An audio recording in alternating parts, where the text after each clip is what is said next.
जय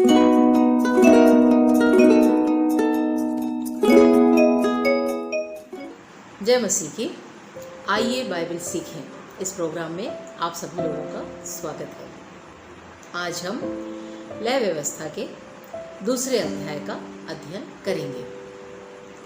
ये अध्याय हमें अन्न बलि के बारे में बताता है। बीते दिनों में हमने देखा कि 5 प्रकार के बलियों के बारे में लय व्यवस्था हमें बताता है।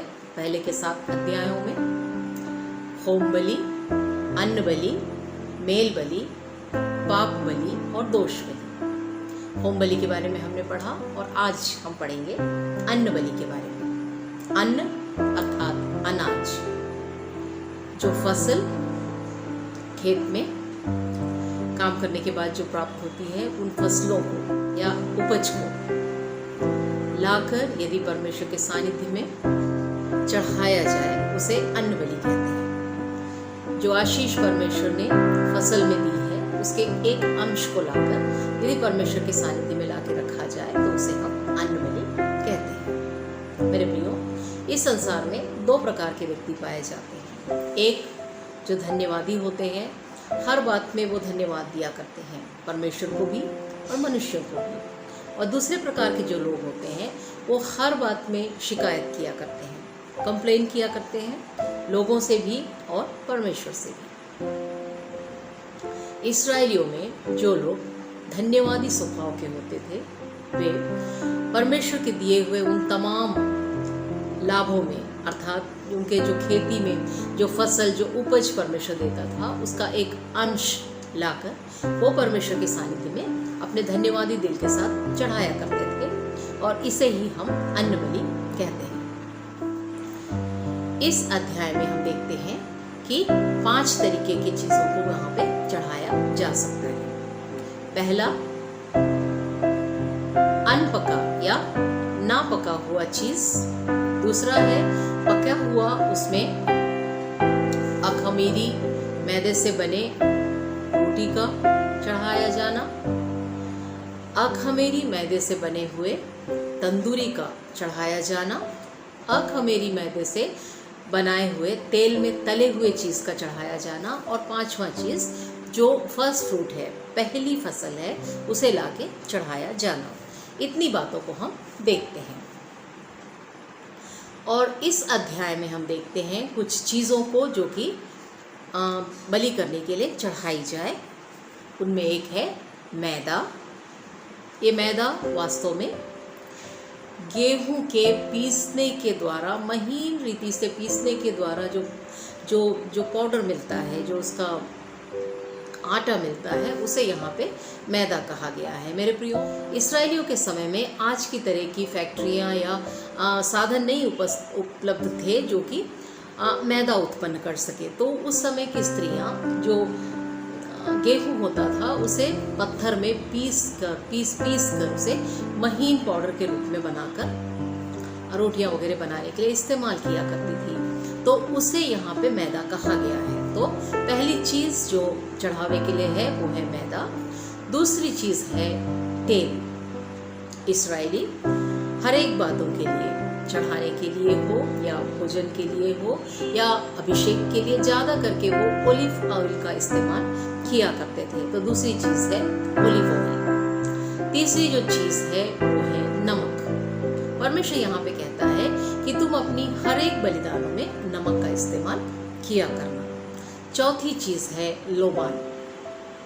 आप इस पिक्चर में देख सकते हैं, ये पत्थर की तरह दिखने वाला एक चीज है जिसे कि हम पीस सकते हैं, पाउडर बना सकते हैं। और यदि हम इसे पाउडर ना भी बनाएं, तो यदि हम इसे अंगारे में या आग में डालते हैं तो बहुत ही ज़्यादा खुशबूदार धुआं उठता है।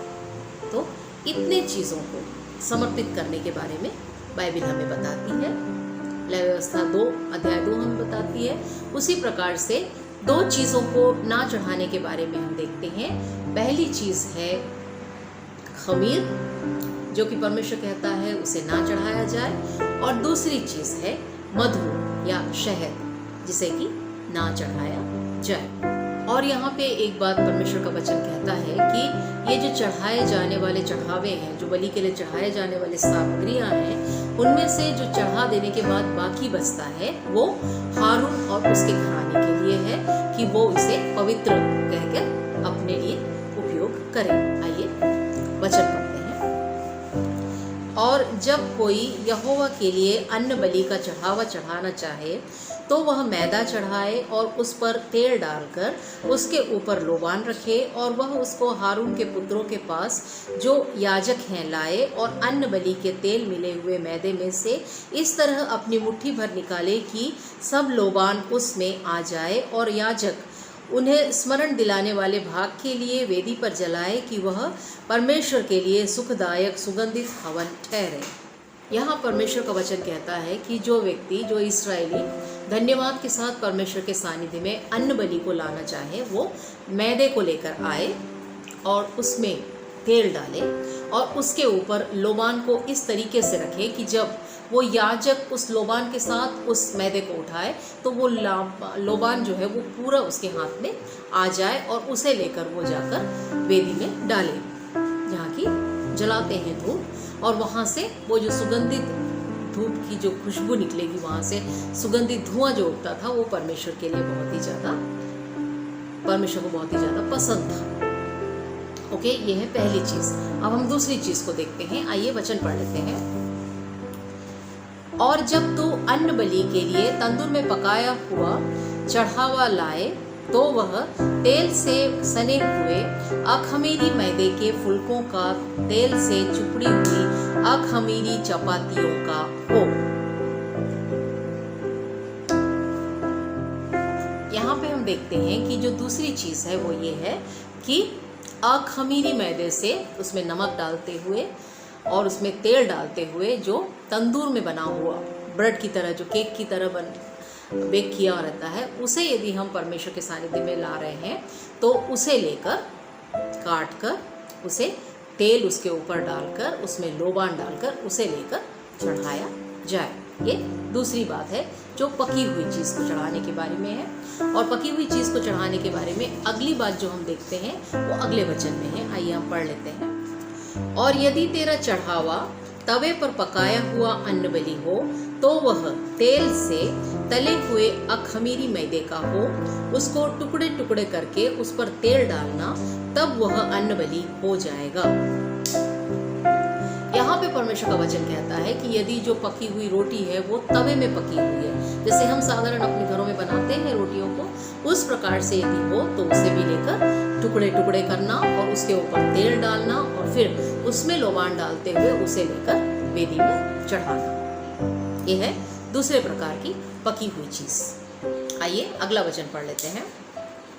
और यदि तेरा चढ़ावा कढ़ाई में तला हुआ अन्न बलि हो तो वह मैदे में तेल से बनाया जाए, और जो अन्न बलि उन वस्तुओं में से किसी का बना हो उसे यहोवा के समीप ले जाना, और जब वह याजक के पास लाया जाए तब याजक उसे वेदी के समीप ले जाए और याजक अन्न बलि में से स्मरण दिलाने वाले भाग निकालकर वेदी पर जलाए कि वह यहोवा के लिए सुखदायक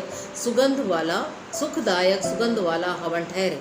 तीसरी चीज़ है यहाँ पे कि तेल में तल के यदि मैदा ले, उसमें नमक डाले, तेल से उसे मिलाए और मिलाने के बाद तेल में तले, जिस प्रकार से हम पूरियाँ तलते हैं तो उससे भूले, तेल डाले, उसके ऊपर लोबान रखे और फिर उससे जाकर वेदी पर चढ़ाए। ये तमाम चीज़ें याजक जाके चढ़ाया करते थे। इस्राएली सिर्फ लाकर याजक के हाथ में दे दिया करते थे। तो ये है तीन चीज़ें जो कि पकी हुई हैं।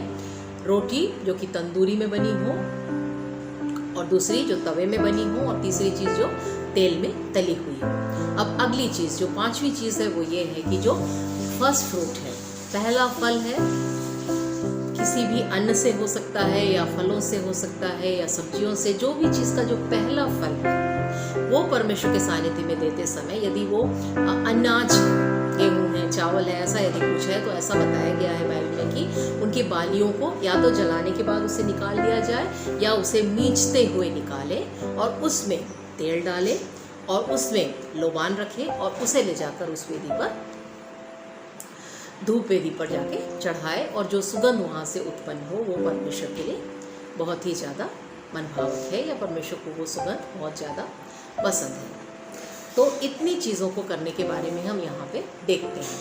एक खास बात जो हमें यहाँ पे देखने को मिलती है वो ये है कि जिस बलिदान को चढ़ाने के सामग्री को वो लोग लाते हैं इसराइली, उनमें से जो सामान याजक चढ़ा चुका होता है, उसके बाद जो चीज़ बच जाता है वो याजकों के लिए और उसके घराने के लिए खाने की सामग्री ठहरती है। पिछले अध्याय में हमने देखा था कि जब वो होम बलि चढ़ाते हैं तो उस पशु को पूरी रीति से काट के उसके तमाम टुकड़े को वो जला देते हैं। उसमें से कुछ भी याजक के लिए नहीं रहता था। लेकिन अन्न बलि में हम देखते हैं कि जो भाग परमेश्वर के लिए चढ़ा दिया जाता था, उसके अलावा जो शेष रहता था वो याजक और उसके घराने के लिए होता था। तो मेरे प्रियो, इतनी बातों को हम लय व्यवस्था के दूसरे अध्याय में पढ़ते हैं। तो इस अध्याय को पढ़ने के बाद मेरे प्रियो, जो हाईलाइट हम कर सकते हैं वो ये है कि हमें भी धन्यवादी हृदय का होना बहुत जरूरी है। ये तमाम सृष्टि का बनाने वाला सृष्टिकर्ता परमेश्वर, उसके सामने हम किसी चीज़ को चढ़ाकर हम उससे बड़े नहीं बन सकते हैं। ये तमाम चीज़ें परमेश्वर के द्वारा बनाई गई हैं, लेकिन यदि हम धन्यवाद के साथ उसके दिए हुए आशीषों में से एक अंश लेकर उसके पास जाके चढ़ाते हैं, अपने धन्यवादी हृदय के साथ यदि हम जाते हैं, तो परमेश्वर को वो हृदय बहुत ही ज़्यादा पसंद आता है और उस दौरान जो हम चढ़ाते हैं उस भेंट से भी वो बहुत ज़्यादा प्रसन्न होता है। इसीलिए ये बात यहाँ पे मौजूद है, बाइबल में है ऐसा लिखा हुआ कि यदि वो अन्न बलि चढ़ाए, अर्थात परमेश्वर को अन्न बलि का ग्रहण करना पसंद है, क्योंकि ये मनुष्य के धन्यवादी दिल को दिखाता है। तो मेरे प्रियो, मैं आशा करती हूँ कि आप मेरे साथ लय व्यवस्था के दूसरे अध्याय को भी पढ़ चुके होंगे, समझ चुके होंगे।